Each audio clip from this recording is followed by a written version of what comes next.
bekraujystę, geležies nepakankamumą, kitų mineralų nepakankamumą organizme, vėžius, apsigimimus, sukelia daug dalykų, bet vienas iš jų labai plačiai paplitęs, tai yra sintetinės kompleksinės trąšos, dar vadinamos NPK. Yra studijų padarytų, kurios oficialios, jeigu kam įdomu, susiraskite internete, tai yra laisvai prieinama. Kas yra NPK? NPK tai yra tiesiog trąšos su mikroelementais. Skamba, atrodytų labai nekaltai, bet ką jos daro? Pagrindinis dalykas iš tų trąšų tai yra azotas, azoto perteklius, kuris atsiduria mūsų maiste ir nitratai virsta nitritais jau burnoje. Ir tada perkeičia geležį, iš vienokios formos geležis patampa kitokios formos ir jinai jau nebeveikia. Aišku, daug bėdų atsiranda sveikatos ten belenkokių bėdų.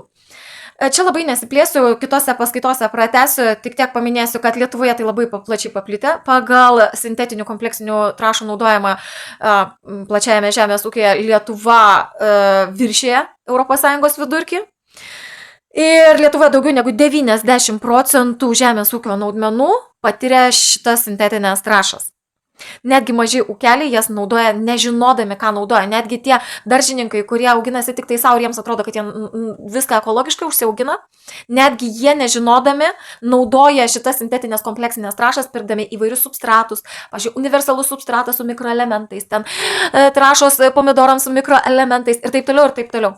Žodžiu, užburtas ratas išplitę labai plačiai. Kaip sužinoti, kuris maistas užtertas, kuris ne? Ant jokios maisto pakuotės nebus parašyta. Turgui niekas jums nieko neparašys, irgi kas buvo naudota ir taip toliau.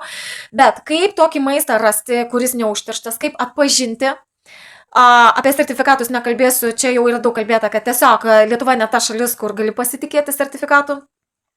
Taigi, kaip rasti maistą, kaip jį atpažinti, kokius klausimus užduoti ūkininkams, iš kur jūs norite pirkti? Apie tai mano paskaitoje gruodžio 12 dieną. Kaune 18:30, daugiau informacijos, kaip patekti į tą paskaitą, tekste ties šio video. Na ir pabaigai noriu pasakyti, kad tos sintetinės kompleksinės trąšos ne tik tai šitą blogį daro, dar daug visų kitų blogių, bet nenoriu sukišti visko į vieną filmuką, tiesiog sekite naujienas, bus daugiau. Iki.